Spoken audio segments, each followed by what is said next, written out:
unos temas importantes están caminando y avanzando poco a poco en esta perseverancia que todo cristiano tiene deber, todo bautizado tiene deber de conocer, amar y obviamente después servir a la iglesia a la que se conoce y se ama.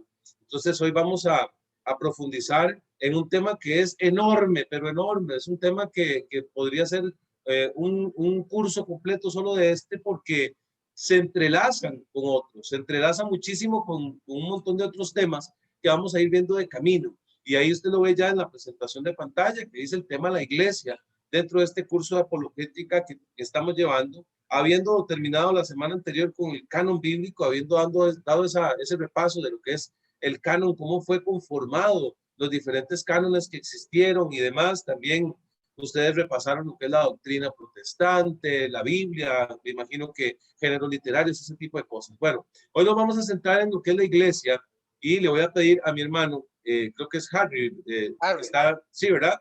Entonces que le dé siguiente a la filmina, yo te voy a ir pidiendo la siguiente cada vez que la necesitemos. Entonces démosle porfa ahí, muy bien, 2 veces, eso. Ahí tenemos, vamos a tener una dirección del tema para poder hacer una ubicación hacia dónde vamos. Dale clic, por favor, puedes ir avanzando ahí, yo te digo cuando te detengas. Esta enseñanza está distribuida en estas 3 secciones que vamos a ver, hermanos. La primera de ellas, hasta ahí, diseño y planos originales de la iglesia. Como ustedes ven, vamos a hacer una comparación. Como la gran mayoría de la gente a nivel popular conoce la iglesia como el templo, dice, allá, ¿dónde vive usted? La iglesia católica 700 a tal y la toman de referencia. Entonces, nosotros de una manera alegórica vamos a hacer hoy una comparación de la iglesia, sí, con una gran construcción, con una gran edificación. Y lo primero, entonces, en esta dirección del tema que vamos a llevar esta mañana es, vamos a fijarnos en el diseño original del arquitecto y los planos originales de la iglesia. Entonces, vamos a tener esa oportunidad, hermanos, de vivir ese diseño y revisarlo. El segundo, por favor. Eso, muy bien. Ahí tenemos, hermanos amados, entonces, que la iglesia empieza a levantarse también. No solamente vamos a ver los planos de cómo es que estaba diseñada, cuál es el proyecto, sino que empieza a levantarse, a levantarse. Voy a desconectarme un momentito mi cámara porque estoy teniendo por acá en la nivel de computadora una cuestión especial. Entonces, déjenme y ya regreso un momentito para poder estar acorde a esto. Un segundo.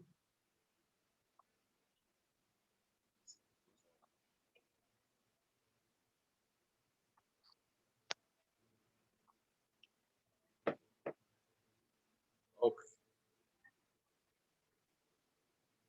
Dale clic, por favor, a la siguiente filmina un momento, hermano. Eso, otra vez.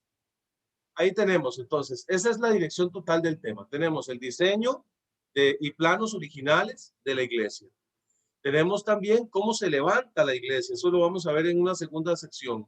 Y en una tercera sección vamos a ver los detalles y el proceso de acabados, que al fin y al cabo nos irán diciendo cómo es que se ve, cómo se vislumbra la iglesia de Jesucristo, que es en la iglesia que usted y yo queremos perseverar y permanecer unidos ahí. Vamos con la siguiente, hermano. La primera sección, diseño y planos originales de la iglesia. Dale, por favor. Otra vez. Ahí vas dando clic. Otra vez, por favor. Muy bien, ahí se nos presenta una cita bíblica que está tomada de la carta de San Pablo a los Efesios, capítulo 1, versículos del 3 en adelante. Me dicen por ahí que se ve como cortada, parece un comentario, no sé qué Correcto, sí, estará señor. pasando. Se ve Sí. cortada, no Ok, se ve la cita bíblica. no se ve la cita No, bíblica. señor. Ahí sí no sé, hermanos, cómo estaría la lástima porque está incluso ahí escrita para que puedan ir siguiéndola con la lectura desde la pantalla. Permítame un momento, Wadi, para revisar. Sí, por favor, gracias. Porque yo también esa era la situación que estaba viendo y por eso tuve que apagar cámara. Digo yo, tal vez estoy un poco... Harry, disculpe, es que me parece que es que tiene mucho zoom.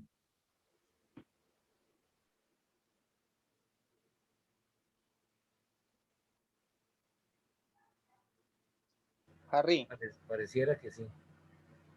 en la opción de no, Harry, ahí en la diapositiva, reducirle un poquito el tamaño de la presentación.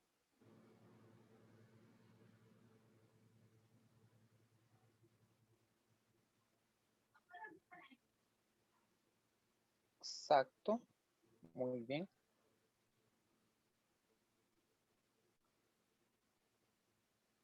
Ahí donde dice, donde ves esa flechita, Harry, regrésate a donde estabas, donde está todo el panel, antes de que le des en la otra, donde aparece todo el menú del archivo. Cosas que pasan cuando se hace en vivo la situación, ven. Definitivamente, eso es. Probemos, dale. Sí, dale, continúa, por favor. Dale, Jarrito. Dele continuar.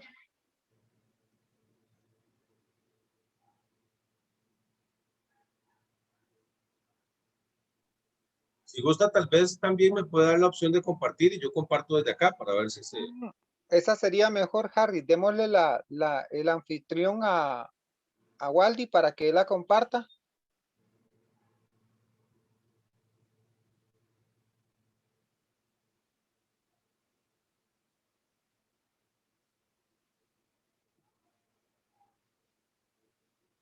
Waldi, nada más que cuando ya te den el compartir, recuerda poner la opción de grabación. Okay. Porque al salirse Harry, entonces él va a tener que... Gracias. Él va a tener que hacerlo. Jarrito, contésteme. 1, 2, 3, probando.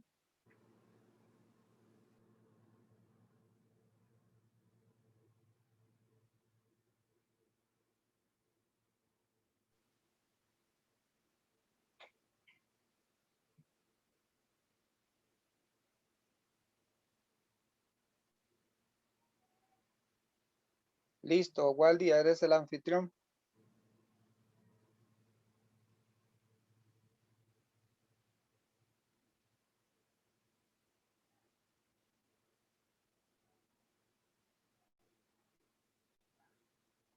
Ahí tenemos ya la...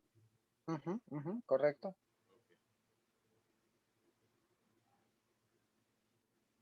Muy bien, ahora sí se ve bien, hermano, sí. Sí. Sí, señor, sí se ve bien. Se ven bien los elementos todos en la pantalla, no se ve ninguno recortado ni nada. No, señor. Ok, perfecto. Voy a mantener mi cámara apagada para excelente, se ve excelente. Ok, listo. Entonces aquí teníamos ya la dirección del tema que les compartimos, que les pretendemos compartir esta mañana con la ayuda del Espíritu Santo. Diseño y planos originales de la iglesia, levantamiento de la obra, cómo se ha construido a lo largo de los años y detalles y proceso del acabado de la obra. En esta primera sección, entonces, tenemos diseño y planos originales de la iglesia, que tanto el Señor nos ha encomendado desde el corazón de Cristo, desde el corazón del mismo Padre, el gran arquitecto y su obra de salvación. Entonces, vamos a utilizar bastante la palabra de Dios, así que le invito a que esté por ahí atento, que busque en la escritura cada cita que vamos a ir invitándolos a buscar. Efesios 1 del 3 al 7 dice de la manera que está escrita acá en la filmina también. Bendito sea el Dios y Padre de nuestro Señor Jesucristo, que nos ha bendecido con toda clase de bendiciones espirituales en los cielos en Cristo, por cuanto nos ha elegido en Él antes de la fundación del mundo para ser santos e inmaculados en su presencia en el amor, eligiéndonos de antemano para ser sus hijos adoptivos por medio de Jesucristo, según el beneplácito de su voluntad, para alabanza y gloria de su gracia, con la que nos agració en el amado. En él tenemos por medio de su sangre la redención, el perdón de los delitos, según la riqueza de su gracia. Palabra de Dios, te alabamos, Señor. Veamos en esta cita este plan original. Aquí está plasmado el plan original del gran arquitecto, Dios Todopoderoso, para la humanidad, que pudiésemos nosotros vivir santos e inmaculados en el amor por la salvación que Cristo nos da en su sangre y por su gracia, el perdón de los pecados. Este es el diseño original. Pero ocurrió algo. De ese diseño original que tenía el Padre, pues se produjo la caída de que todos conocemos. Porque para hablar de iglesia, eclesia, que significa asamblea, necesitamos definitivamente ir al inicio. Y les decía yo que este es un tema tan complejo que abarca toda la palabra de Dios, abarca todo el libro sagrado, y bendito sea Dios que ustedes ya se introdujeron un poco a lo que es la Sagrada Escritura, porque de esta manera pueden haber entendido que la historia de salvación está escrita, está plasmada en la palabra de Dios, pero que tiene que ver todo con la iglesia. La caída de Adán y Eva, llevándolos al pecado original, a la consecuencia que ellos tuvieron por esto y una pérdida de la gracia que tenemos aquí. Hay un pacto entre Dios y el hombre. Génesis 2:6, Génesis 2:16 nos habla de esta alianza que Dios tiene con el hombre. Génesis 2:16 dice lo siguiente: y Dios impuso al hombre este mandamiento: de cualquier árbol del jardín puedes comer, mas del árbol de la ciencia y del bien y del mal no comerás, porque el día que comieres de él morirás sin remedio. Esta es una alianza, esta es como un pacto que Dios tiene con el hombre, pero el hombre pierde el pacto. ¿Cuándo? Pues al comer. 3:6 dice: y como viera la mujer que el árbol era bueno para comer y apetecible a la vista y excelente para lograr sabiduría, tomó su fruto y comió, y dio también a su marido, quien igualmente comió. Entonces se les abrieron entre ambos los ojos y se dieron cuenta que estaban desnudos, y cosiendo hojas de higuera se hicieron unos ceñidores. Ahí se rompe el pacto. Inmediatamente al romper esta alianza hay una consecuencia de esta caída que tenemos en el versículo 14 y al 19 del capítulo 3. Del 14 al 19 dice: entonces Yahvé dijo a la serpiente: por haber hecho esto, maldita seas entre todas las bestias. Y ahí tiene esa consecuencia, tiene la consecuencia de la mujer al 16, al decirle: a la mujer le dijo: tantas haré tus fatigas cuantas sean tus embarazos, con dolor parirás los hijos. Hacia tu marido irá tu deseo y él te dominará. El hombre le dijo: por haber escuchado la voz de tu mujer y comido del árbol del que yo te había prohibido comer, maldito sea el suelo por tu causa, con fatiga sacarás el alimento de todos los días de tu vida. Espinas y abrojos te producirá y comerás la hierba del campo. Con el sudor de tu rostro comerás el pan hasta que vuelvas al suelo, porque de él fuiste tomado, polvo eres y al polvo volverás. Hermanos, este primer momento quiere hacernos referencia a que Dios en su plan original no había destinado esto para el humano, para el ser humano, para usted y para mí, para la iglesia. Pero nosotros desde nuestra naturaleza frágil, pues caemos. Y ahí se rompe ya el plan original. Por eso es que Dios se presenta con un plan de salvación con las antiguas alianzas. Por ejemplo, Noé, ahí vemos, bueno, ya todos conocemos la historia de Noé. Dios intenta rescatar la humanidad a través de Noé. Intenta a través de Abraham, ya es un pacto, ya sabemos que en la palabra de Dios, a partir del capítulo 12 de Génesis en adelante, empiezan estos santos padres, los patriarcas, Abraham, Isaac, Jacob, y con ellos alianzas donde Dios intenta una y otra vez salvar a su pueblo, rescatar a su pueblo, y empieza a hacer alianza también con Moisés, por ejemplo, ahí allá en el Horeb. Vemos cómo Moisés va un poco más allá del desierto, lo que dice Éxodo 3 del 1 al 7, que Moisés, yendo un poco más allá del desierto, se encuentra con Dios y hace una alianza. Diles que yo soy, te envía. Lo toma también en parte en este plan de salvación, y al rey David y otros reyes más, ¿verdad? Que tenemos en la escritura, el Señor toma de referencia al ser humano e intenta hacer un plan con antiguas alianzas. Es lo que conocemos nosotros, Antiguo Testamento. El Antiguo Testamento es antigua alianza que Dios ha hecho. Después, el Señor intenta a través de las promesas proféticas.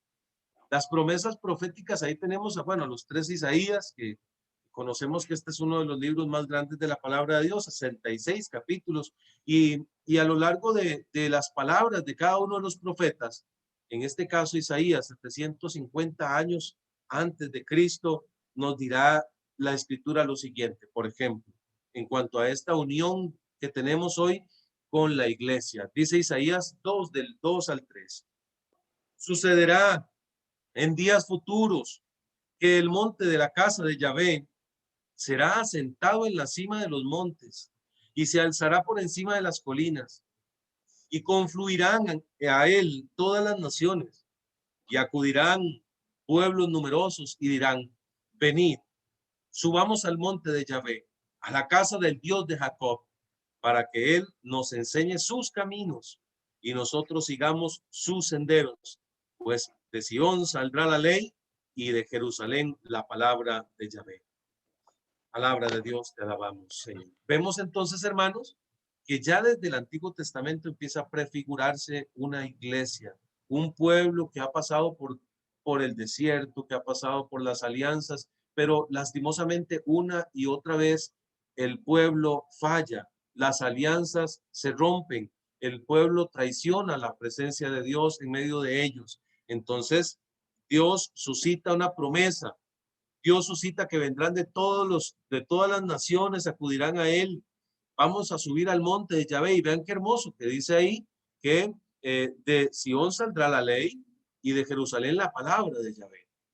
Conocemos que Jesucristo es el verbo encarnado y ahí viene la promesa más singular y más hermosa que puede haber hecho Dios a la humanidad. Isaías 7:14 dice el escritor sagrado. Pues bien, el Señor mismo va a darnos una señal. He aquí que una doncella está encinta y va a dar a luz un hijo y le pondrá por nombre Emmanuel, Dios con nosotros.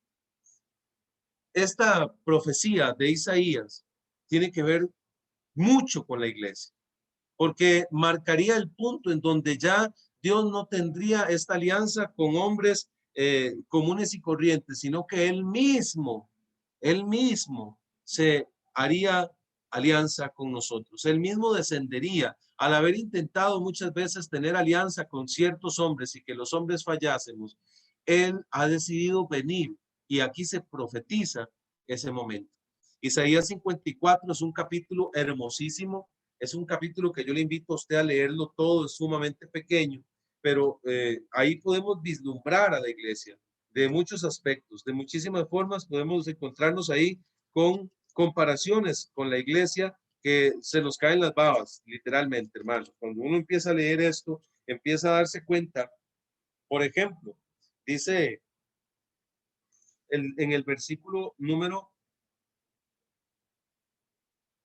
del 10 en adelante, como está acá, les leo, Isaías 54:10. Porque los montes se correrán y las colinas se moverán, mas mi amor de tu lado no se apartará y mi alianza de paz no se moverá, dice Yahvé, que tiene compasión de ti. Palabra de Dios, te alabamos, Señor. Se venía en aquel momento de tanta tribulación, ya sabemos que aquí habían destierros, habían situaciones de lucha, y el Señor decía, mi alianza de paz no se moverá. Era una promesa de esperanza al pueblo que estaba sufriendo. Isaías 59:21 dice, mi espíritu ha venido sobre ti y mis palabras no caerán de tu boca.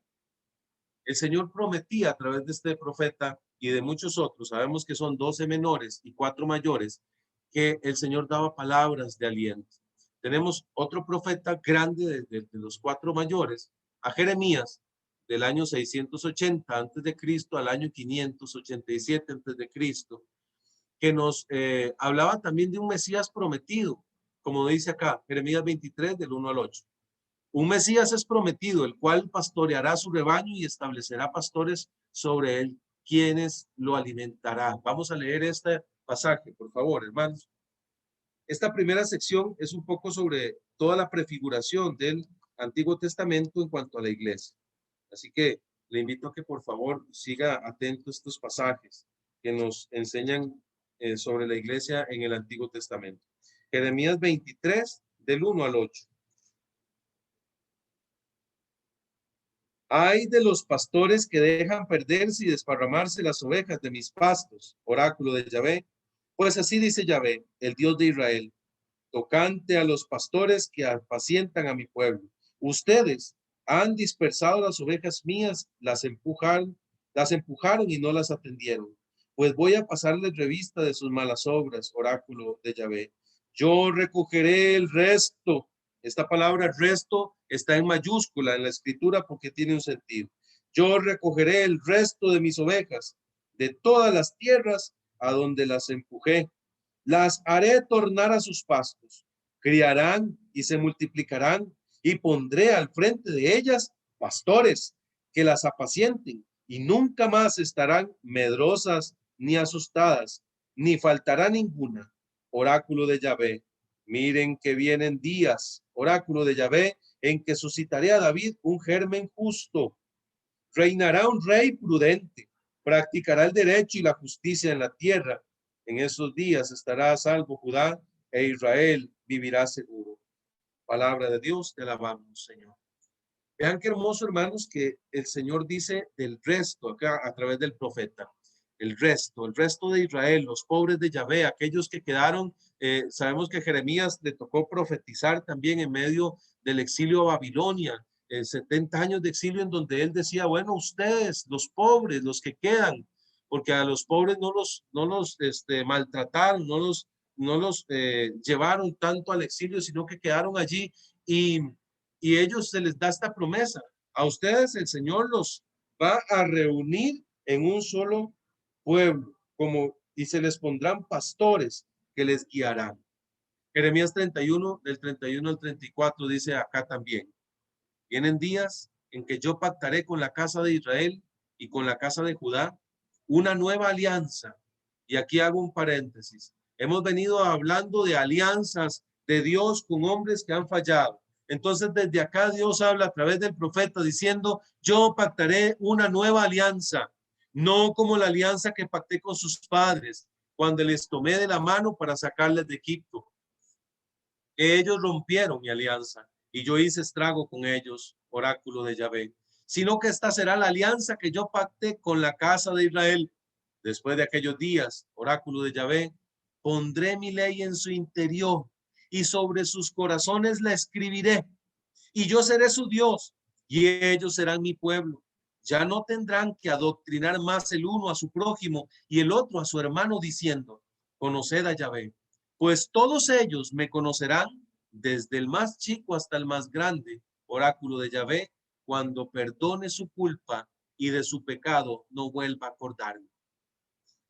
Ante esta palabra tan hermosa, yo no sé si a usted en el corazón, hermano amado, que me escuchas, no se mueven fibras profundas al saber que Dios ha querido hacer una alianza personal y escribir la palabra, la ley, ya no en piedra como con Moisés, sino sobre sus corazones, sobre nuestros corazones, y que nosotros seamos su pueblo y que Él sea para nosotros nuestro Dios.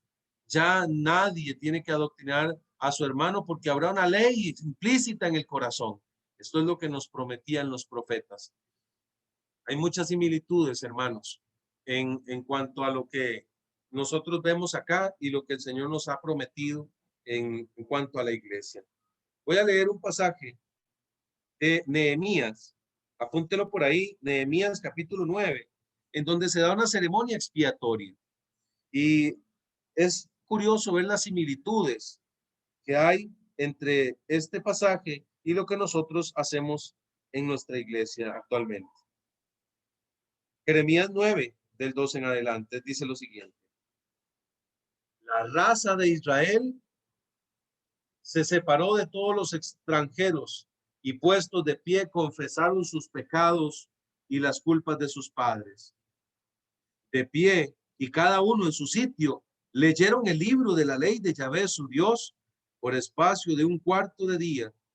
Durante otro cuarto hacían confesión y se postraban ante Yahvé su Dios.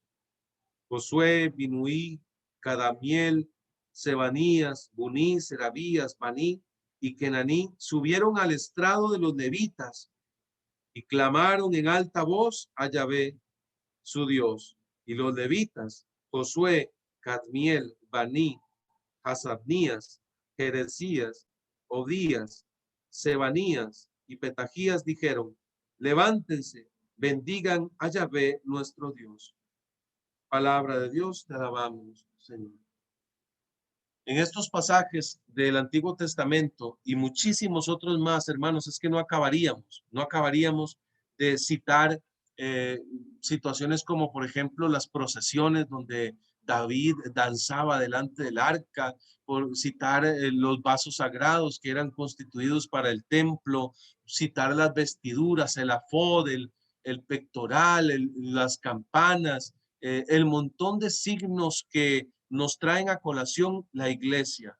Pero ¿en qué lugar entonces se empezará a construir esta gran edificación?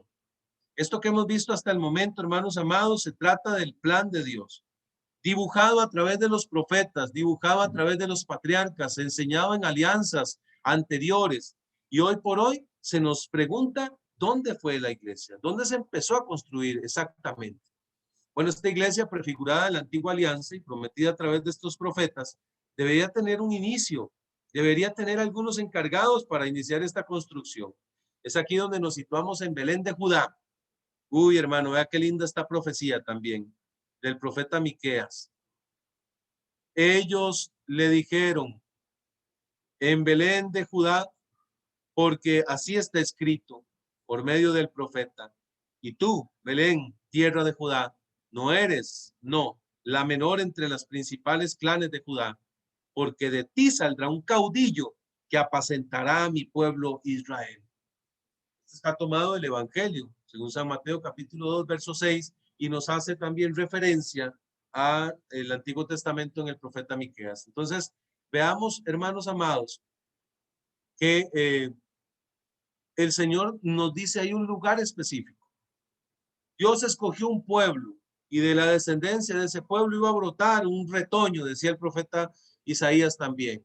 Del tronco de Jesé iba a brotar un retoño y pues sabemos que es nuestro Señor Jesucristo. Pero sí hay un momento específico en donde inicia la historia. Entonces, por medio del Espíritu Santo se cumple esta promesa que habíamos visto en el profeta Isaías capítulo 7. Dará a luz un hijo y le pondrás por nombre Jesús, porque él salvará a su pueblo de sus pecados, decía el ángel a José, a San José. Y ahí se estaba haciendo evidente el milagro de que una virgen, sin conocer hombre, varón, estaba embarazada. Esta era la señal que había sido prometida a través del profeta. Una mujer iba a dar a luz un hijo sin haber estado con un varón. Esto era un hecho prodigioso. Por medio del Espíritu Santo y María junto con José nos viene el constructor. Ya hemos conocido entonces un poco el plan de Dios a través de la Escritura, a través del Antiguo Testamento. El Padre es el arquitecto. Jesucristo, nuestro Señor, el Hijo, es el constructor. Y tenemos también al Espíritu Santo como ingeniero de esta obra que hemos titulado la iglesia en esta tarde, perdón. Entonces vamos a hacer un resumen de esta primera sección y también quisiéramos abrir el espacio al final para algunas preguntas. Entonces, para que ustedes tengan por ahí el resumen de cada sección y puedan ir anotando las preguntas y al final, sea yo o mi hermano Eddie o cualquiera de los que estamos acá, podremos intentar darle respuesta y si por alguna razón no lo conocemos, pues buscaremos la respuesta para informarles. En esta primera sección de los planos, lo que hemos visto es esto. Con la caída se activa el plan de salvación, que intenta con distintas alianzas mantener este pacto de Dios y hombre, este binomio tan importante, una unión Dios y hombre, pero era imposible casi, porque de parte de Dios siempre estaba la promesa, siempre se hacía eficaz, pero de parte del hombre había traición, había deslealtad y fallo. Con los profetas Dios habla a su pueblo escogido dando promesas de salvación. Y en la plenitud de los tiempos inicia la obra con la llegada del constructor, que es Jesucristo, que hemos visto a través de este pasaje de San Mateo. Esta es la primera sección, hermanos. Espero que haya quedado clara. Vamos a una segunda sección. En esta segunda sección vamos a ver cómo se levanta la obra, cómo se levanta la estructura, cómo es que ya la iglesia empieza a tener forma, porque hasta el momento, como toda construcción, en los planos se ve muy bonito el corte, la elevación principal, el plano arquitectónico, la planta de distribución de techos, X o Y lámina que usted pueda ver. Sí, se vislumbra, qué lindo se ve, pero a esto, a llevarlo a la realidad, hay mucha diferencia. Entonces vamos a ver cómo se empieza a levantar la estructura de parte del Señor. Y hay una cita bíblica hermosa acá, que dice Filipenses 1:6. San Pablo nos dice, estoy firmemente convencido de que quien inició en vosotros la buena obra, la irá consumando hasta el día de Cristo Jesús, nuestro Señor. El constructor de la iglesia, definitivamente es Jesucristo. Volvemos a ratificar. Dice este pasaje, replicando Jesús le dijo, bienaventurado eres tú, Simón, hijo de Jonás, porque no te ha revelado esto la carne ni la sangre, sino mi Padre que está en los cielos. Y yo a mi vez te digo que tú eres Pedro, y sobre esta piedra edificaré mi iglesia, y las puertas del Hades no prevalecerán contra ella. Palabra de Dios, te alabamos, Señor. Vemos que edificaré está en rojo subrayado y dice mi iglesia, porque ya empieza a dar algunas luces de cómo es la iglesia que se levanta, cómo es la construcción de este reino de los cielos.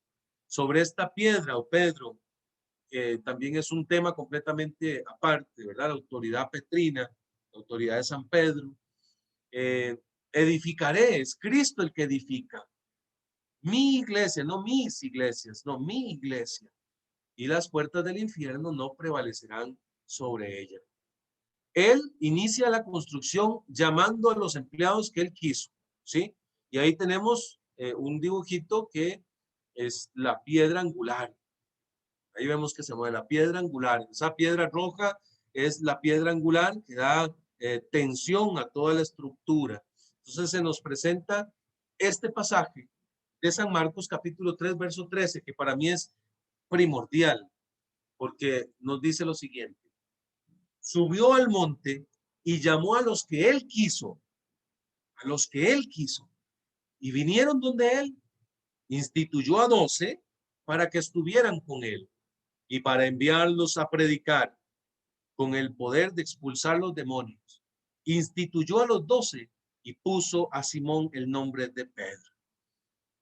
Esto está lleno de un montón de simbología, pues el número 12 también hace referencia a las 12 tribus de Israel, hace referencia también a 12 columnas que vemos en la escritura, hace referencia al pueblo santo de Dios, escogido por Dios, y pone a Pedro el nombre de piedra, le instituye como base. Él, después de haber escogido a los empleados que él quiso, vinieron donde él para estar con él. Primero estuvieron con él. Él les explicó, les enseñó los planos, el diseño original para después enviarlos. En este evangelio, según San Mateo capítulo 10, ahí hay algunos versículos importantes. Por ejemplo, el 5 que dice, a estos 12 envió después de darles estas instrucciones. Y ahí les dio una cantidad de instrucciones para que empezaran a edificar su iglesia. No está el discípulo por encima de su maestro, ni el siervo por encima de su amo. Entonces vemos, hermanos, que el Señor ha enviado a sus discípulos como sus elegidos. Ya le basta al discípulo ser como su amo. Si al dueño de la casa le han llamado Belzebul, ¿cuánto más a sus empleados? Tenemos aquí que el Señor ha contratado, ha llamado, ha invitado a ser parte de su construcción, primero a estos 12, enseñándoles, predicándoles, dándoles a entender el proyecto secreto del Padre a través de parábolas, a través de gestos, a través de acciones. Estuvieron con él 3 años y resto con él, viéndolo hacer, viéndolo construir reino, viéndolo, ya ahí había iglesia, y estaba el Señor enseñándoles cómo debía ser esta iglesia que él se había querido dar, hacer, crear, levantar. Pero en Mateo 28, 19 al 20, ya Jesucristo les dice les envía, vayan pues y hagan discípulos a todas las naciones. Aquí está la esencia de la iglesia, ¿sí? Esto es para esto fue que la iglesia nació. Vayan pues y hagan discípulos a todas las gentes, bautizándolas en el nombre del Padre y del Hijo y del Espíritu Santo, y enseñándoles a guardar todo lo que yo les he mandado. Y he aquí que yo estoy con ustedes todos los días hasta el fin del mundo. Está implícita la misión y el quehacer de la iglesia diario. La iglesia nace para que nazcan cristianos, para que nazcan hijos de Dios, para enseñarles la doctrina, para enseñarles sus enseñanzas y sabiendo que en la iglesia que Cristo quiere, Él siempre va a estar hasta el fin de los días. Inicia la construcción de esta manera. Entonces, ¿cuándo nace la iglesia? Mucha gente ha dicho, bueno, pues la iglesia nace en Pentecostés, cuando viene el Espíritu Santo y salen a predicar. Bueno, hay algo un poco más hermoso y nos refiere otra vez a Adán y Eva. Adán y Eva. Eva, la esposa, nace del costado de Adán dormido. Se rompe con ellos lastimosamente la relación con el Creador. Ya lo vimos anteriormente. Se rompe con ellos la relación con la creación. Ya lo vimos anteriormente. Y se rompe la relación entre los hombres cuando vemos a Caín matando a Abel, cuando vemos que empieza la humanidad a destruirse, autodestruirse a sí mismo hasta el punto de que en Babel el Señor tiene que confundir, Dios tiene que confundir a las naciones para que no se pongan de acuerdo hasta el punto de autodestruirse. Ahí hay una comparación muy hermosa. ¿Por qué? Hay otro binomio, otro matrimonio. Cristo esposo con la iglesia la esposa, al igual que Adán y Eva. Nada más que en este binomio, la iglesia esposa nace del costado abierto de Jesús dormido. Se rompe el velo del templo de arriba hacia abajo, reconciliando al hombre con Dios. Y se extienden los brazos de Cristo hacia los lados, reconciliándonos con el prójimo. Entonces, de manera especial, podríamos decir que la iglesia nace del costado abierto de Cristo. Para que exista la iglesia deben haber sacramentos. Y del costado abierto de Cristo brotó sangre y agua, sacramentos, bautismo, sacramento de la comunión, sacramento de sacrificio en la cruz del Calvario. En ese momento justo de la historia, de manera cruenta, el Señor entregando su cuerpo, su sangre, estaba dando vida a la iglesia. En ese justo momento nace la iglesia. Ya después, posteriormente, va a venir a visitarnos el ingeniero. Espero que estas comparaciones les sean fáciles de entender. ¿Quién es el ingeniero? Definitivamente podríamos decir que es el Espíritu Santo. ¿Por qué? Porque el Señor antes de su ascensión al cielo les indica que no los dejará solos. Les ha dado una promesa. San Juan 14:26. Pero el Paráclito, el Espíritu Santo, que el Padre enviará en mi nombre, os lo enseñará todo y os recordará todo lo que yo os he dicho. Y cuando os lleven para entregaros, no os preocupéis de qué vais a decir, sino y hablar lo que les comunique en aquel momento, porque no seréis vosotros los que hablaréis, sino el Espíritu Santo. San Agustín dice lo siguiente, y esto es algo muy hermoso también. Lo que nuestro espíritu, es decir, nuestra alma, es para nuestros miembros, eso mismo es el Espíritu Santo para los miembros de Cristo, para el cuerpo de Cristo, que es la iglesia. Y aquí quisiera hacer referencia también a que la iglesia no solamente es comparada como una edificación en este momento, sino también se nos ha presentado a lo largo de los siglos como un cuerpo místico, es llamada cuerpo místico, en donde Cristo Jesús es la cabeza y todos nosotros somos los miembros. Ningún miembro más digno que otro, todos diferentes, todos diversos, pero todos necesarios y funcionales para darle vida a un mismo cuerpo. Hechos 1:8 dice lo siguiente: sino que recibiréis la fuerza del Espíritu Santo, dinamis, potencia, que vendrá sobre vosotros, y seréis mis testigos en Jerusalén, en toda Judea y Samaria, y hasta los confines de la tierra. Ya desde acá se empieza a vislumbrar a través de la llegada del ingeniero, el Espíritu Santo, que la iglesia tiene una catolicidad, una universalidad especial que solo el Espíritu Santo es capaz de darle. Por eso era necesario que el Señor ascendiera a los cielos para que viniera el Paráclito, ese consolador, el que nos iba a revelar los misterios de Dios. Hasta aquí entonces la segunda sección y tenemos un pequeño resumen. Se nos presenta el constructor que es Jesucristo. Él es quien edifica la iglesia. Él ha dicho, yo edificaré mi iglesia. Lo vemos escogiendo a sus trabajadores, capacitándolos para enviarlos a construir la iglesia. Él mismo se abre su costado para que broten los sacramentos y de ahí puedan hacer su iglesia. Finalmente promete la visita del ingeniero que con su sabiduría, inteligencia, consejo, fortaleza, ciencia, piedad y temor de Dios, guiará a los constructores para que la obra siga al pie de la palabra, los planos. Este es el resumen de la segunda sección que hemos tenido. Haciendo una concatenación entonces, primera sección se nos presentaron los planos originales desde el Antiguo Testamento. Segunda sección ya presenta el constructor su idea y empieza a vislumbrar cómo quiere su iglesia. Cómo quiere su iglesia.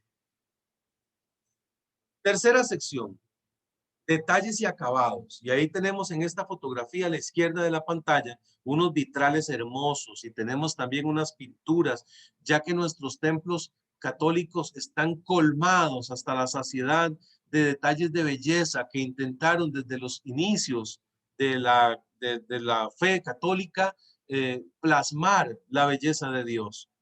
Grandes capiteles, grandes cúpulas, grandes templos impresionantes. Y en esta tercera sección, que es de todas la que más me alegra el corazón ver, bueno, primero de donde nace el corazón de la iglesia, que es del mismo costado abierto de Cristo, pero esta tercera sección es impresionante porque los detalles y acabados ya empiezan a llenarnos de alegría el corazón. Dice 1 Timoteo 3:15, pero si tardo, para que sepas cómo hay que portarse en la casa de Dios, que es la iglesia del Dios vivo, columna y fundamento de la verdad.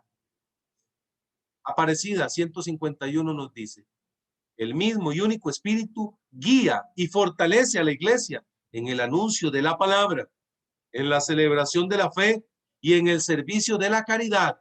Oigan que esto es lo mismo que el Señor pidió en Mateo 28, del 19 en adelante. ¿Recuerdan?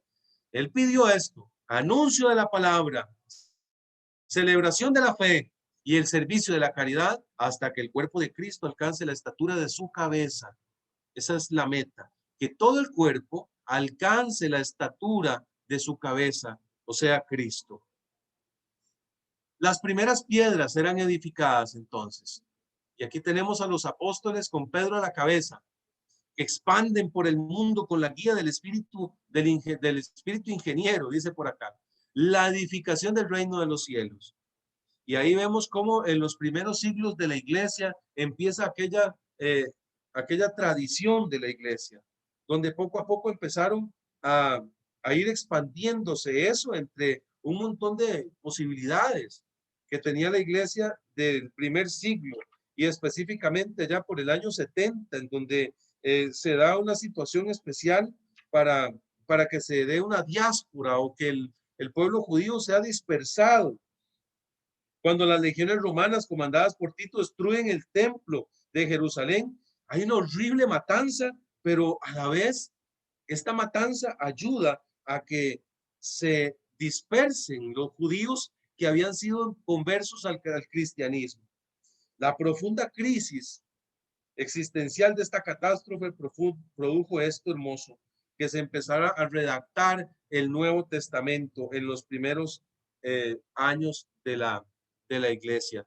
Y ahí vemos entonces esto, la palabra, vale la pena rescatar esto que ustedes ya vieron, me imagino anteriormente, que fue escrita, empezó a ser recopilada por la misma tradición apostólica, las cartas del apóstol Pablo, las cartas de Pedro, empezaron a ser recogidas, a circular un montón de documentos y la iglesia se encarga de darle veracidad, de escoger. Es la iglesia la que forma, la que crea el Nuevo Testamento. Primera de Pedro 2, del 4 al 9, dice lo siguiente: acercándonos a él, piedra viva, desechada por los hombres, pero elegida, preciosa ante Dios, también vosotros, cual piedras vivas, entrad en la construcción de un edificio espiritual, para un sacerdocio santo, para ofrecer sacrificios espirituales aceptos a Dios por mediación de Jesucristo. Pues está en la Escritura: he aquí que coloco en Sión una piedra angular, elegida, preciosa, y el que crea en ella no será confundido, no será confundido, no será confundido. Para vosotros, pues, creyentes, el honor, pero para los incrédulos, la piedra que los constructores desecharon, en piedra angular se ha convertido, en piedra de tropiezo y roca de escándalo. Tropiezan en ella porque no creen en la palabra. Para esto han sido destinados. Pero vosotros, y aquí nos incluimos todos nosotros esta mañana, vosotros sois linaje elegido, sacerdocio real, nación santa, pueblo adquirido, para anunciar las alabanzas de aquel que os ha llamado de las tinieblas a su luz admirable. Vosotros que en un tiempo no eran pueblo y que ahora son el pueblo de Dios, de los que antes no se tuvo compasión, pero ahora son compadecidos. Palabra de Dios, te alabamos, Señor. Este pasaje es hermosísimo. Es hermosísimo porque nos recuerda que usted y yo somos un pueblo adquirido para anunciar las alabanzas del que nos llamó de las tinieblas a su luz admirable. Así empieza la construcción. Y ahí va a ser definitivamente protagonista el libro de los Hechos de los Apóstoles. Las primeras comunidades. Ya aquí se ve cómo la edificación con las bases de los apóstoles, con esas piedras que funcionan de base y fundamento, empieza a edificarse hacia arriba. Ahí tenemos a un San Pablo litigando ahí en el concilio de Jerusalén. Esto es hermoso, ver cómo el libro de los Hechos de los Apóstoles nos presenta las primeras comunidades.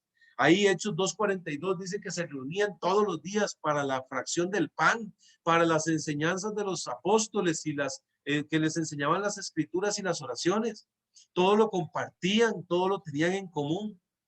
Se ve cómo se eligen ya las primeras estructuras jerárquicas de la iglesia, con los primeros diáconos, la celebración eucarística ya como un memorial, porque ahí San Pablo en 1 Corintios 11:23 nos recuerda que él sabemos que Pablo no estuvo en la última cena, no formó parte de la lista de los 12, pero él después fue invitado a ser apóstol de Cristo, ministro del Señor, y él dice: como lo recibí de ellos, así se los digo, que el Señor en la última cena, en la última noche, tomó pan y pronuncia las palabras de consagración, las palabras consagratorias, eucarísticas, y realiza el sacrificio de la cruz.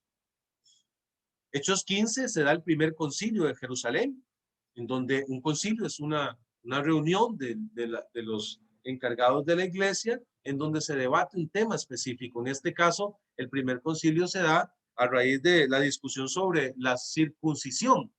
Y bendita sea la hora en donde se emitió esta carta conclusiva del concilio, porque si no, usted y yo tendríamos que pasar, hermano varón, por la navaja de la circuncisión. Gracias al Señor que no se dio como requisito para ser cristiano. Aquí vemos entonces cómo la iglesia desde el inicio nos presenta su estructura. Ahí en la foto derecha inferior vemos una de las catacumbas cristianas, aquellos lugares donde se escondía la iglesia en el primer siglo a celebrar la fe, con sus íconos, con sus gráficos ahí de Jesucristo, y podemos ver la iglesia empezando. Entonces, ya vamos terminando, hermano. Gracias por la paciencia. ¿Cómo se ve la iglesia de Jesucristo? ¿Cómo sé yo cuál es la iglesia de Cristo hoy entre, no sé, 58,000 denominaciones diferentes? No podemos confundirnos por nada. La iglesia de Cristo es única. y por lo tanto tiene características únicas que no pueden falsificarse. No puede usted enredarse en una iglesia genérica tan fácilmente.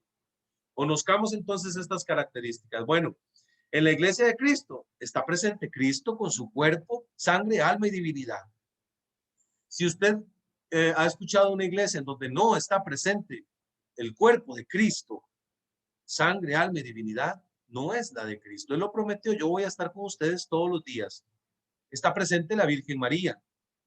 Tiene sucesión apostólica, el depósito de la fe, y se distinguen claramente las notas de la iglesia. Entonces, las características de la iglesia. Algunas características de la iglesia que tenemos. Celebra la Eucaristía, definitivamente. Él está presente con su cuerpo, sangre, alma y divinidad. La verdadera iglesia de Cristo vive la Eucaristía. Eucaristía, que significa palabra, acción de gracias. Y el Señor nos lo decía: hagan esto en memoria mía, hagan esto. Este es el sacramento del orden. Háganlo en memoria mía. Y así la iglesia lo ha hecho exactamente desde que el Señor lo pidió. Está la madre. Hechos 1:14 dice: todos ellos perseveraban en la oración con un mismo espíritu, en compañía de algunas mujeres y de María, la madre de Jesús, y sus hermanos. En la iglesia de Cristo está la madre presente, está la religiosidad popular, está el rezo del Santo Rosario, que ha sido tradición de la iglesia. Eso es muy importante. La iglesia de Jesucristo tiene madre, y Él la entregó en el Calvario, ahí en la cruz. No solo nació la iglesia, sino que nos dio a su madre también. Hay una sucesión apostólica, y aquí lo vemos desde las diferentes órdenes del sacramento del orden, los estados. Primera de Timoteo 4:14 dice San Pablo a Timoteo, obispo: no descuides el carisma que hay en ti, que se te comunicó por intervención profética mediante la imposición de manos del colegio de presbíteros. Esto es contundente. Hechos 14:23. Designaron presbíteros en cada iglesia, y después de hacer oración con ayunos, los encomendaron al Señor, en quien habían creído. Y aquí tenemos los grados del orden: papas, obispo, el papa, que es obispo, sí, es el grado mayor que tenemos, obispo, presbíteros, diáconos. Y los diáconos, están los diáconos permanentes, que vemos también al lado derecho, completamente ahí. Esa es la sucesión. Hay una sucesión apostólica, hay un listado de 200 y resto de papas, hermanos amados, 267 papas hasta el actual que tenemos en la iglesia, que la iglesia otras ninguna tiene. La iglesia verdadera de Cristo es una.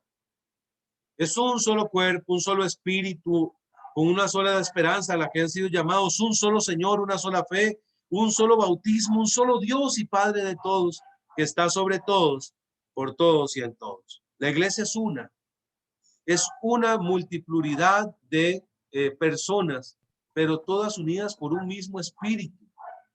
Es santa, fácil, porque su fundador es santo. No creemos en la santidad de la iglesia, sino en que Dios santifica la iglesia. Nosotros sabemos que la iglesia es santa y es pecadora. Santo porque su fundador es santo, y tenemos al Espíritu Santo de Dios, que la guía, la empuja y la alimenta, pero también pecadora porque los miembros estamos en proceso de santificación. Es católica. Ojo, no se llama católica, es católica.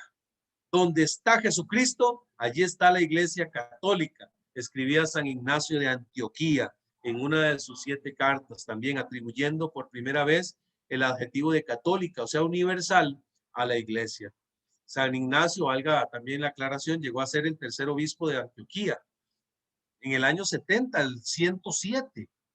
Es llamado padre apostólico porque también fue discípulo de San Pablo y San Juan.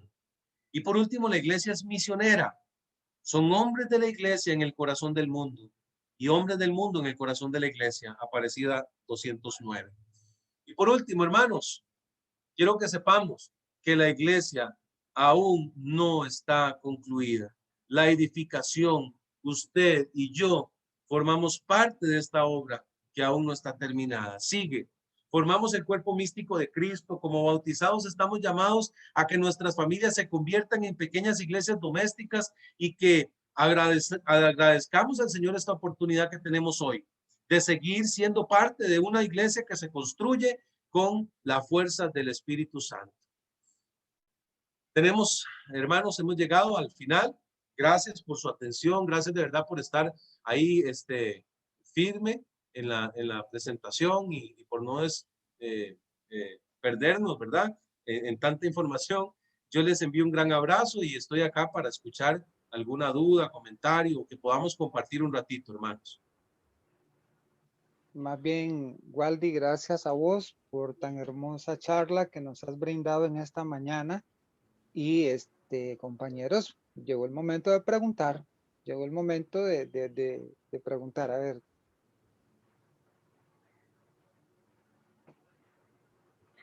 Tengo una pregunta. Sí. Papa, obispos, pero entre papa y obispo no están los cardenales.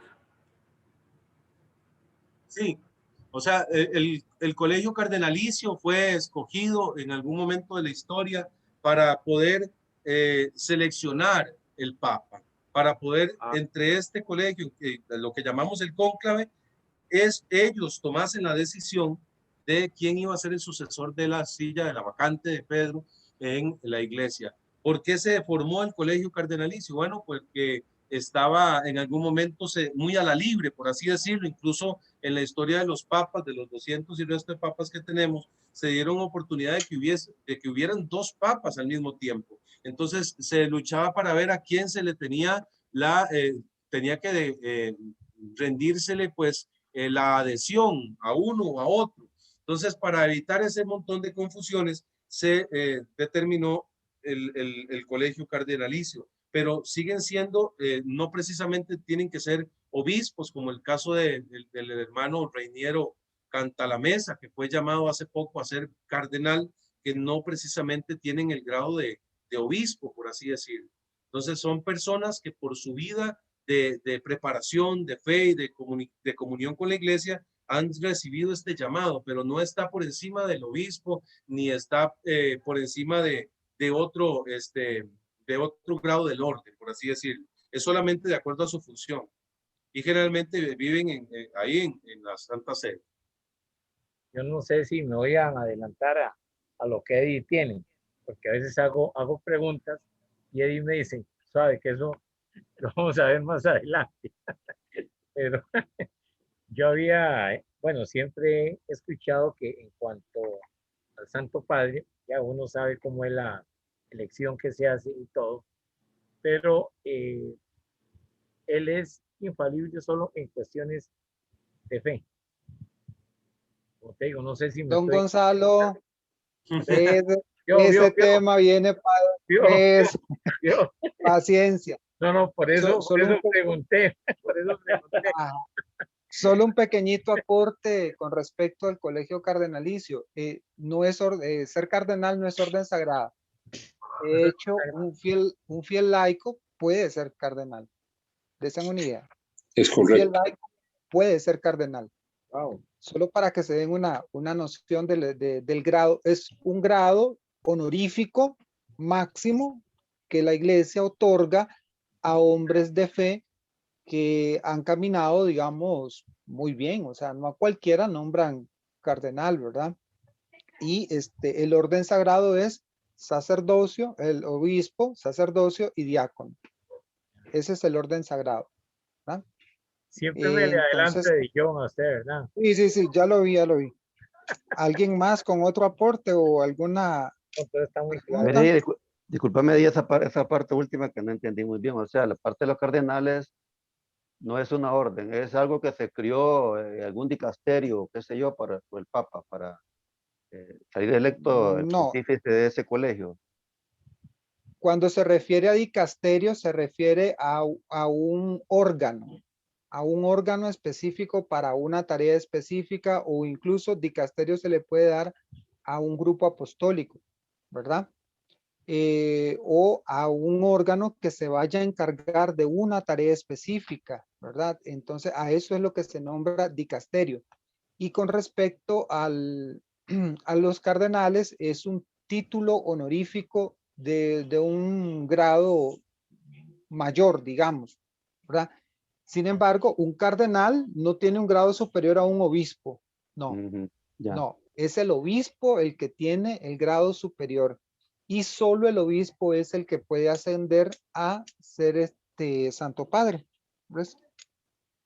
Pero Eso también también, lo vamos a profundizar un poquito más cuando estemos viendo el orden sagrado. ujú, Eddie, una pregunta, o a Waldi, no sé, a cualquiera de los dos. Digamos, cuando Dios hace un pacto con Abraham y manda a los animales a partir los animales, y dice que el que falle a esa alianza, que le pase lo mismo que le pasó a los animales, esa parte la podemos aplicar a a este tema que vimos hoy, o solamente lo podemos dejar para el tema de la alianza. Con respecto a lo que vemos en Abraham, en Isaac y esta prefigura también nos lleva a Jesucristo siempre, ¿verdad? Sabemos que Jesucristo es el centro de toda la historia de salvación y que es la nueva alianza. Y nosotros vivimos pues bajo esta nueva alianza del pacto de Dios hecho hombre que se ha entregado por nosotros. Pero al ver a Isaac cargar el madero hacia el monte del sacrificio y estar a punto de ejecutar el sacrificio, pues no se dio porque era prefigura del sacrificio de Cristo en el madero de la cruz, el hijo que se sacrifica en el madero de la cruz, dando su sangre en oblación. Pero con respecto que si la alianza aplica hacia nosotros, pues nosotros vivimos en la nueva alianza, que es la alianza de Cristo, y ese sacrificio que nosotros celebramos. Todo lo anterior era prefigura de este mismo sacrificio, tiene que ir orientado a Cristo. Ese es mi parecer, no sé si Eddie tiene más refuerzo en cuanto a eso. O sea, en efecto, como lo plantea Waldi, la constitución de la antigua alianza se da para el pueblo específico de Israel, pero que a su vez todos esos signos, todas esas prefiguras solo alcanzan una plenitud de verdad con Jesucristo. Entonces, digamos, como cuando la referencia que hace Waldi sobre Israel sobre Isaac que carga el madero, es una clara, pero muy clara prefigura sobre lo que iba a suceder con Jesucristo. Y si lo hacemos un comparativo muy rápido, Isaac carga el madero, Jesús carga el madero, Isaac sube una montaña, Jesús sube una montaña, Isaac va a ser la ofrenda que va a ser sacrificada, y de la misma manera Jesús. Entonces Isaac va a un monte que se llama Moria. Resulta de que donde está el Gólgota, donde está Jerusalén, es el monte de Moria antiguamente. Entonces todos esos signos se cumplen a plenitud allá con Jesucristo. Por eso es que todo el Antiguo Testamento hace una referencia directa al Nuevo Testamento. Todo el Antiguo Testamento refiere a Cristo. Cristo es el que eleva la alianza a una alianza eterna, nueva y eterna. Es el pacto nuevo y eterno. Por eso nosotros vemos que Dios constantemente renueva la alianza con su pueblo en el Antiguo Testamento. Sin embargo, ya la alianza definitiva, nueva y eterna se sella. ¿En forma aplica? Lo tenemos que nosotros aplicar de alguna manera, o más bien de la siguiente manera. Aplica cuando nosotros observamos los acontecimientos del pasado, ¿verdad? Para nuestra propia conversión. ¿Qué significa esto? Si nosotros vemos el comportamiento de Israel en la antigua alianza, entonces yo tengo que preguntarme cómo es el comportamiento mío.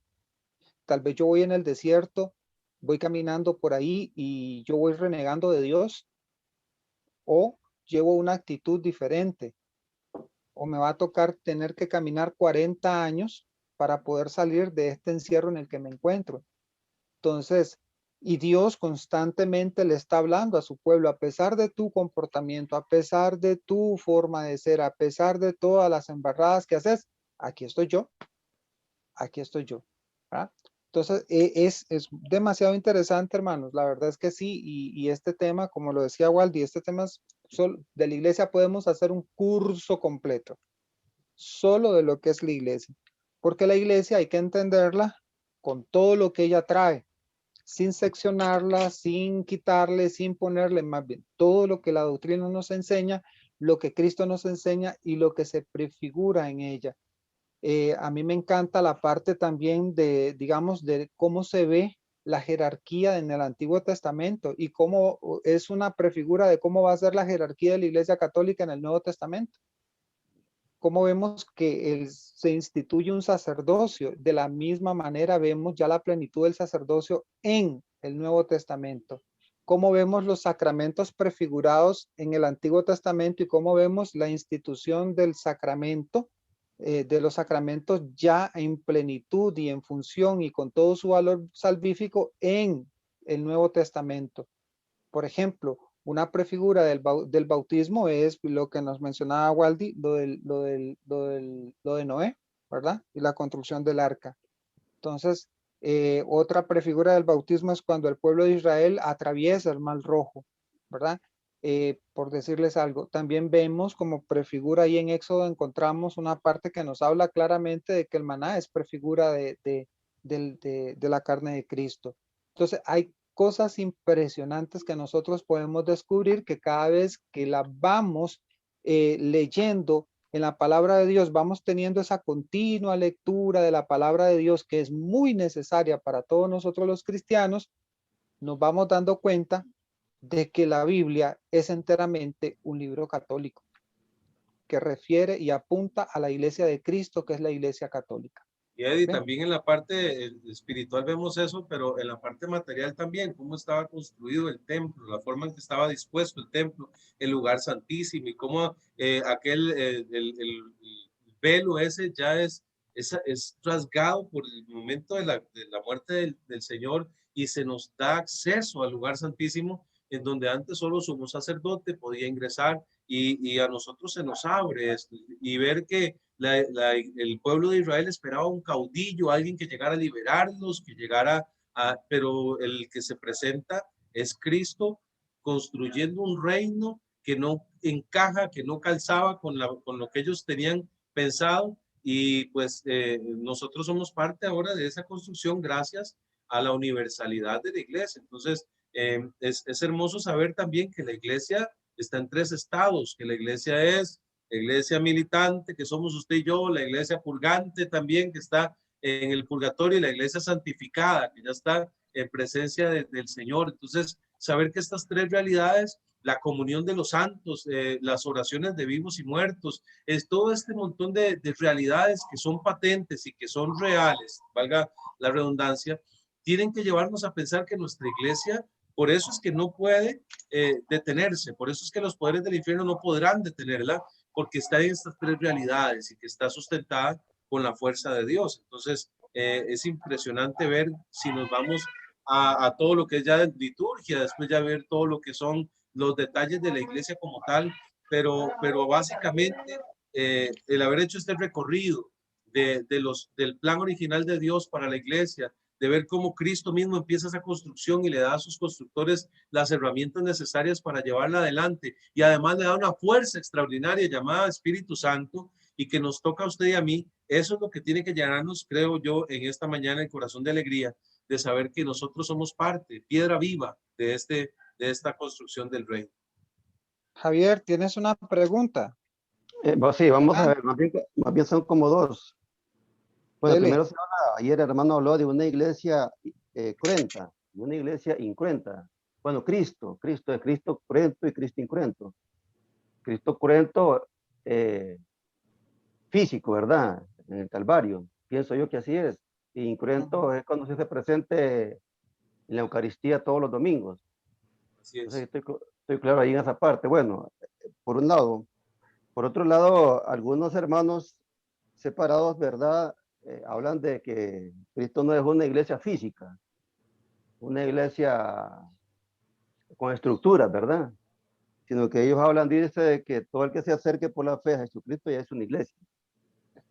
y miramos de que no, pues no es así. Ahora con esto que el tema que hemos visto y nosotros pues los que hemos seguido la doctrina católica sabemos de que está fundamentada y que el Señor se refirió a dar una iglesia física, una iglesia estructurada.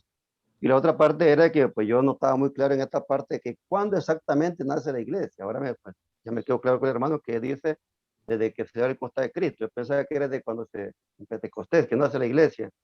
No, y entonces no es desde ese momento, es desde la herida de abierto costado de Cristo en aquel momento de la lanzada que se hizo al costado. Y por otro lado, ¿verdad? Los sacramentos, solo la iglesia los puede manejar porque es el depósito de la fe. Así es. Sí, bueno, vamos por partes. Lo de la parte de manera cruenta e incruenta, sí, yo les decía que justo en ese momento en donde el sacrificio de Jesucristo se hizo una vez y para siempre, sí, ese es un único sacrificio que se actualiza de manera incruenta en cada celebración eucarística. Cada 4 minutos aproximadamente alrededor del mundo hay un sacerdote elevando el cuerpo del Cordero Inmolado, Jesucristo, y allí pasa de manera espiritual, de manera incruenta, el mismo sacrificio del Calvario. Entonces, a eso se refería específicamente, sí, que la iglesia nace allí porque desde allí ya brotan los sacramentos. Anteriormente el Señor Jesucristo les había enseñado a los discípulos cómo hacer este memorial, hagan esto, les daba la indicación, les daba el sacramento del orden, del amor, del servicio. Y después nos decía sobre el momento de la otra pregunta, hermano, Javier, era Sí, sobre era conforme, las... era conforme a los hermanos separados, los evangélicos, Ok, ¿verdad? listo. Y su mayoría, Solo la fe, ellos, esa es la ellos, doctrina de solo la fe. ellos hablan de que no había, o sea, no se puede identificar, dice, con ninguna entidad eclesiástica en el particular, sino que se compara con todos los que hayan puesto su fe en nuestro Señor Jesucristo. Pero miramos de que no, tiene que haber una estructura. O sea, Cristo se preocupó por dejar una iglesia física, estructurada. Definitivamente hay una jerarquía que vemos y yo sé que cuando vean tal vez lo que es la figura de Pedro y la estructura, van a darse cuenta de cómo estaban adheridos todos a ellos y cómo también el mismo San Ignacio de Antioquía decía, estén unidos a el obispo como al Señor. Estén unidos al obispo como al Señor. Ya en el año 70, podemos decir que era justo ahí, no habían escritos del Nuevo Testamento que no se habían terminado todavía. Entonces, es un padre también de la fe, estaba padres apostólicos, inclusive llamado, también veíamos ahí, porque estuvo en contacto con San Juan y con San Pablo. Entonces, de manera fiel, a través de la tradición, podemos ver que la iglesia sí tenía una estructura. Por algo, en el libro de Hechos de los Apóstoles, vemos que San Pablo viene desde algún lugar hasta Jerusalén para tocar un tema. ¿Con quién? Con la cabeza, con Pedro, con Santiago, y tenemos ahí ya una estructura, y ellos elevan, en este caso, en capítulo 15 de Hechos de los Apóstoles también, ahí hay el documento conclusivo, en donde ellos ya dan el parecer a aquella reunión que tuvieron, aquella consulta que se les hizo, y entre ellos mandan una carta. Entonces, vean qué hermoso lo que dice Hechos de los Apóstoles 15 del 22 en adelante. Entonces decidieron los apóstoles y presbíteros. Vemos que ya ahí hay apóstoles, presbíteros, de acuerdo con toda la iglesia. Entonces sí había una iglesia. Sí había una iglesia. Con toda la iglesia. Elegir de entre algunos hombres y enviarlos a Antioquía con Pablo y Bernabé. Estos fueron Judas, llamado Barsabás, y Silas, que eran dirigentes entre los hermanos. Por medio de ellos les enviaron una carta diciendo: los apóstoles y los presbíteros, hermanos, les saludan. A los hermanos venidos de la gentilidad que están en Antioquía, en Siria y en Cilicia, habiendo sabido que de algunos de ustedes, sin mandato nuestro, les han perturbado con palabras trastornando sus ánimos, hemos decidido de común acuerdo elegir algunos hombres y enviarlos a ustedes juntamente con nuestros queridos Bernabé y Pablo, hombres que han entregado su vida a la causa de nuestro Señor Jesucristo. Enviamos pues a Judas y a Silas, quienes les expondrán esto mismo de viva voz, que hemos decidido el Espíritu Santo y nosotros no imponerles más cargas que estas indispensables. Y ahí les dicen la resolución de la carta a Dios. Termina el pedacito. Entonces, veamos que si había una estructura, si había una jerarquía, si había una iglesia ya. Y se respetaba en el mundo antiguo la jerarquía de esta iglesia que Cristo había estipulado. Y ahí cuando hablen de la persona de Pedro como tal, van a darse cuenta de lo importante que era esta estructura jerárquica que se mantiene hasta ahora. Waldín, aquí hay una pregunta que un hermano hace por el chat. Dice Sí. que no se pudo conectar porque le falló en el internet. Dice, mi pregunta es, ¿por qué la iglesia celebraba en catacumbas y no en la superficie? Muy bonita pregunta. Hay un libro muy hermoso que se llama la historia universal de la iglesia, se los recomiendo. El autor Ricardo Bendaña está en el Centro Nacional de Catequesis. Es un librito que va siglo a siglo con la iglesia y cuenta la persecución que vivían ellos allí. Y les voy a leer de este libro un pasaje pequeño para que tengamos una luz en cuanto a esto. El capítulo se llama Revelación y Precariedad.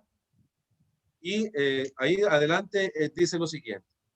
Nerón fue el primer emperador romano que se ensañó contra los cristianos en el año 64. Le siguió Domiciano en el 98, hasta el último gran perseguidor que fue Diocleciano en el 303. Aquí voy a hacer un paréntesis. Fueron los primeros 300 años de persecución nefasta hacia los cristianos. Se dice que todos los apóstoles murieron mártires. Está comprobado que los primeros papas, Pedro, Lino, Cleto, Clemente y otros sucesores de ellos, sufrieron el martirio, seguidos con igual suerte por muchos obispos de otras iglesias locales, junto con incontables presbíteros, diáconos, vírgenes consagradas y fieles hasta el siglo IV. Así dieron el glorioso testimonio de su amistad hasta la muerte y fidelidad a Jesucristo.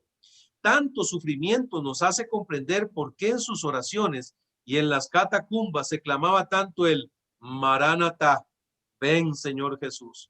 Apocalipsis 22:20, con el que se cierra la revelación escrita en la Biblia. Esos tiempos de persecución, clandestinidad y heroísmo son los que dieron origen y sustento al decir popular de sangre de mártires, semilla de cristianos. Eso pasó hasta el año 70, más o menos, de la era cristiana, donde se dio la diáspora esta que envió a muchos a otros lugares. Pero más o menos no sé si se dan cuenta de la persecución que estaban sufriendo nuestros primeros hermanos en la fe y cómo ellos se escondían. Y ahí mismo entre las catacumbas tenían algo que parece maravilloso para mí, un espacio, un huequito en la pared donde guardaban lo que llamaban ellos la reserva. Y era nosotros tenemos también eso hoy en nuestros agrarios, la reserva, y era lo que quedaba de la cena del Señor, que no era lo mismo que cualquier comida, y ellos le llevaban a los enfermos, a los que no estuvieron allí. Entonces, vemos también en el libro del Apocalipsis y en las cartas de Juan, cómo se invitaba a ellos a dar la vida. Estaban muriendo en los coliseos, estaban muriendo en la persecución a manos romanas y por eso es que se escondían allí en las catacumbas a celebrar la fe porque no era la religión del libertad. Eddie, vas a aportar, ¿verdad? Sí, y hay otro documento precioso que ahora se los voy a publicar ahí para que todos lo tengan. Ojalá Dios quiera lo puedan imprimir. Es grandecito, pero es algo que vale la pena tenerlo. Se llama el Martirologio Romano. El Martirologio Romano son documentos oficiales del imperio. Documentos oficiales del imperio romano donde los escribas, los notarios romanos, ponían y colocaban en actas porque esto era una obligación de ley. Si había un condenado a muerte, tenía que dejarse registro el por qué esa persona moría. Y entonces nosotros vamos a encontrar cualquier cantidad de testimonios de santos de la iglesia que murieron de manera heroica, que murieron de manera espectacular, digamos, en el sentido de que fueron hombres que murieron con la fe en Cristo, pero que sus muertes fueron cruentas, fueron atroces.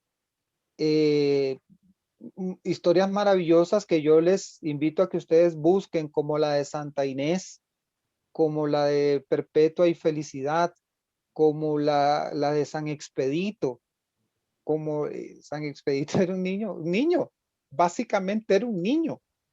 Y es un niño que entregó su vida hasta el martirio, ¿verdad? Y que reservó, custodió, no hubo forma que le abrieran la mano para quitarle la hostia consagrada, no hubo forma. Y fue hasta que un soldado que también era cristiano se la logró abrir. Entonces, y ese soldado cristiano obviamente la llevó hacia donde estaba el sacerdote. Nosotros vemos ahí esos testimonios que alientan la fe. Y hermanos, ¿qué falta nos hace nosotros dar y ser testimonios vivos de Cristo? Porque esa gente era capaz de ofrendar su vida para que nosotros, para que la fe en Jesús se extendiera, se expandiera. Y a veces nosotros, hermanos, es una invitación, aprovechando el comentario, a que reflexionemos sobre dar testimonio de nuestro Señor Jesucristo, sobre poder compartir con otros esto que nosotros estamos recibiendo, ¿verdad? ¿Cuál es la invitación que yo les continúo haciendo a ustedes? Sean ustedes divulgadores de esto y ustedes mismos sean también promotores de este tipo de cursos. Por lo tanto, yo los exhorto, hermanos, a que inviten a otros a participar. Porque esto que yo recibo, esto que a mí me asegura de que estoy en la iglesia de Cristo y que debo de luchar por mi santidad y sobre todo dar testimonio de ese mensaje que he recibido, pues creo que es un tesoro que tengo que compartirlo con los hermanos, ¿verdad? Yo quisiera agradecer muchísimo en esta mañana a Dios por la presencia de Waldy entre nosotros. Creo que todos hemos quedado impactados por las palabras de Waldy, guiado por el Espíritu Santo. Ha sido una mañana de enseñanza maravillosa, muy provechosa sobre todo, ¿verdad? Y darle gracias a Dios. También, hermanos, quiero invitarlos a que nos acompañen en las noches de evangelización, que son los días miércoles por la noche, donde la Escuela de Evangelización Juan Pablo II, pues, convoca a todos a que nos unamos en oración, en alabanza, en adoración, en dar testimonio a partir de las 8 de la noche en ya te contestamos la pregunta. Dar testimonio en estas noches de adoración, de alabanza. Unámonos, hermanos, en oración. Ustedes nos pueden sintonizar a través del Facebook Live que tenemos de la Escuela de Evangelización Juan Pablo II. También la Escuela de Evangelización Juan Pablo II, pues es una escuela que se dedica a la misión de echar las redes para atraer, ¿verdad?, a muchos fieles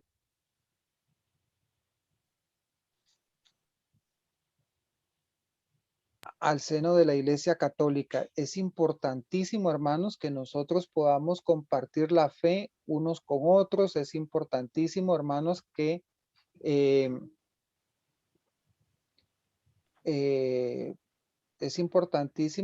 podamos compartir. Voy a leer la pregunta del hermano que acaba de hacer. Vamos a ver. Dice el sobre hermano los ángeles, custodios. José Manuel Meneses Pereira, dice, gracias por tan extraordinaria instrucción sobre la iglesia. Quiero saber si para creer en los ángeles custodios hay que ser católicos. La doctrina católica enseña sobre los ángeles, es muy claro sobre los ángeles. Primero, que existen 3 nombres oficiales de la Iglesia Católica: Rafael, Gabriel y Miguel, y el ángel custodio. Son las 4 advocaciones de ángeles que oficialmente la Iglesia reconoce. Obviamente, la Iglesia sabe que hay 7 arcángeles, pero de los cuales solo 3 manejamos los nombres. Obviamente, la doctrina angélica se maneja dentro de la Iglesia Católica. Lo que ha sucedido en los últimos años es que llama nueva era, ¿verdad? Ha introducido una falsa doctrina sobre cómo debemos de creer con respecto a los ángeles. Yo te invito, mi hermano, a que también puedas ingresar a la página de YouTube de la Escuela de Evangelización Juan Pablo II, donde ahí vas a encontrar un curso completo sobre la doctrina de los ángeles, ¿verdad? Ahí está un curso completo ya grabado, ahí está para que los que deseen llevarlo, pues lo pueden llevar a través de YouTube. Todo lo que tiene que ver con la doctrina de los ángeles. Es un curso, creo, si no más me equivoco, tiene 7 temas. De la misma manera, y hay un curso sobre oración, hay un curso sobre el libro del Apocalipsis, hay un curso sobre María, me parece que está grabado completo también, y uno de palabra de Dios, si no más me equivoco, es que ahorita ando así como que no me recuerdo mucho de todos los cursos que hemos dado. Y en verdad, mis hermanos, les agradezco infinitamente pues todo el espacio. Harry, ¿tenías algo que decirnos? Eddie, perdón, un toquecito nada más. De lo que estás hablando sobre esos cursos, nada más ingresa uno en YouTube a la página de la escuela. Sí, exacto. Solamente ingresa a la página de la escuela y ahí van a ir apareciendo los temas uno por uno. Ahora en el chat yo se los voy a publicar el tema 1 y a partir de ahí el que lo quiera seguir, ahí están los 7 temas de angiología. Muchas gracias. Angiología, perdón, doctrina de los ángeles. Es que, hermanos, así rápidamente les cuento. Y yo les di, cuando empezamos a organizar el curso de doctrina sobre los ángeles, les dije yo a mis hermanos de la escuela, la única manera de que sea atractivo y que la gente se conecte, que le pongamos que es angiología. Eso vende, ¿verdad? Pero entonces, de ahí le pusimos angiología, pero en realidad, y ahí nomás hicimos la aclaración, que era en el primer tema, que era doctrina sobre los ángeles, ¿verdad? Porque ese término de angeología es venido de la nueva era. Aún así hay algunos sacerdotes que lo utilizan con la misma intención, ¿verdad? Después hacer la aclaración de que lo que hay es doctrina sobre los ángeles. Harry. Ok, gracias, hermanos. Bueno, a Wadi, muchas gracias. Muchas gracias, Muchas Wadi, gracias a de verdad, de ustedes. todo corazón, por habernos bendecido y dejarse bendecir por el Espíritu Santo. Todo gusto, hermanos. Y Dios les bendiga. Un gran abrazo. gracias, gracias. Y también quería pedirles que por favor, dentro de sus oraciones tengamos a nuestro querido hermano que nació de la Escuela de Evangelización, Juan Pablo II, a Rachid Vargas. El padre Rachid. Padre Rachid está complicadito, está internado en el hospital, muy delicadito, está entubadito. Ayer toda la noche estuvimos en vigilia, un grupo de hermanos que lo queremos, lo amamos, porque ha sido, lo vimos nacer desde cuando empezaba a predicar en la escuela hasta ahora que es hasta padre fundador, formador del seminario en filosofía. Entonces, pues conocemos sus carismas, sus dones, las bendiciones que Dios le ha dado. Entonces, una plegaria en sus oraciones porque el Señor pase sus manos sanando su vida. Y si quiere seguir con su ministerio en esta tierra, pues bienvenido, le dé la oportunidad de seguirlo haciendo. Y la gran labor que él ha hecho, ¿verdad, Harry? Ahí en la León 13. Él estuvo mucho en la León 13, estuvo después de la León 13, partió hacia, ¿cómo se llama? Fue a estudiar a filosofía, terminó y se vino, estaba en Curridabat, ahora está en la iglesia de la Santa Cruz en Barrio El Carmen, El Carmen, pero de Paso Ancho. De Paso Ancho. Sí. Pero se complicó. Él era el asmático y que tenía un problemita con los pulmones. Entonces, ahí fue como acrecentando un poquito. Ya nos han pasado eso y ya lo tenemos en un grupo aquí también. Bueno, les agradezco de todo corazón. Disculpe esta No, pausa no, tan no. larga, pero gracias. Harry, haga la oración final, por favor. De paso, te pido pues que coloques a todas las personas que están en situación de enfermedad, igual por nuestro hermano Waldi, agradecerle su disposición, agradecerle una vez más todo este tiempo que nos brindó. A todos compañeros, Dios mediante, nos vemos el próximo sábado a las 10 de la mañana, pidiéndole a Dios que esta semana sea una semana de mucha bendición para todos ustedes y que todos pues estén bien, sobre todo que estén bien. Harry. Walter, gusta verlo. Harry, Waldi. Gracias. Bueno, nos cubrimos, sellamos y protegemos con la preciosa sangre de nuestro Señor Jesucristo, en el nombre del Padre, del Hijo y del Espíritu Santo. Y te damos gracias, Señor, por estas 2 horas de formación. El tiempo es tuyo y ha sido tan rico, tan sabroso, que se me ha pasado rápido y he aprendido bastante. Te doy gracias, Señor, porque nos tomas en cuenta para la obra de evangelizar. Te pido, Señor, que mandes una efusión de su Santo Espíritu a cada uno de nuestros hermanos. Y también te he pedido, Señor, que derrames de tu sagrado corazón, que es misericordioso, compasivo, generoso y amoroso, para que pase, Señor, por todas las UCI, por todas las camas de hospital, por todos los convalecientes, Señor, por todos los que se están recuperando de esta pandemia, Señor, para que tú los sanes, y no solamente por esta pandemia, sino por las cantidades de enfermedades que hay, cáncer. Y, Señor, yo estoy seguro, Papito Dios. ¿Por qué digo Papito Dios? Porque yo te siento como mi papá. Yo sé que cuando usted habla con su papá, hermano, habla con mucho afecto y le quiere. Y si le hablaba con mucho amor. Pues así es como yo le hablo a mi papá Dios, y a su hermano, mi hermano, nuestro hermano, Jesucristo.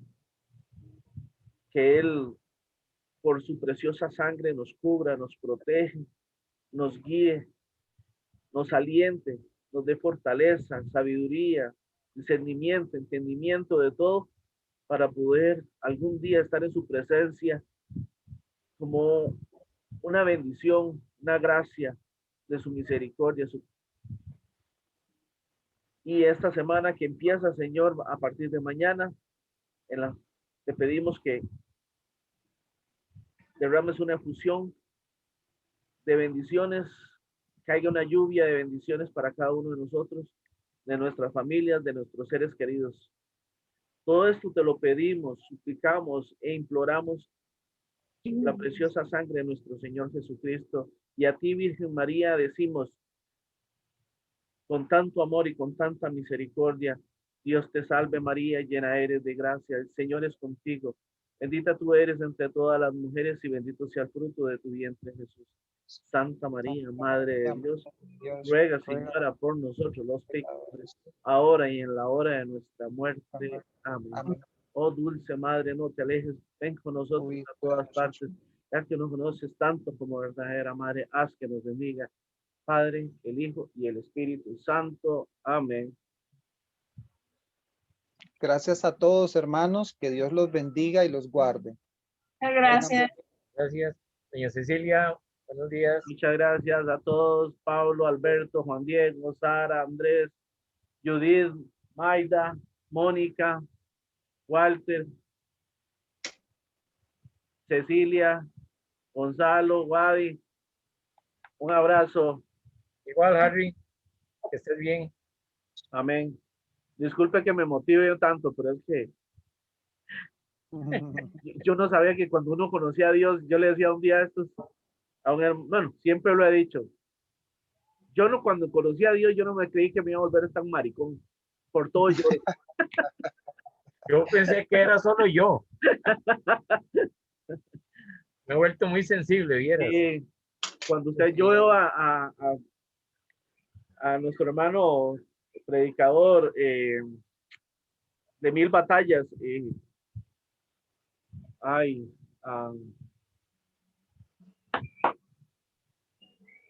bueno, siempre llora cuando predica, Salvador Gómez. Salvador. Y es que cuando ya usted empieza a amar al amor de los amores, hermano, llega ahí, ¿verdad?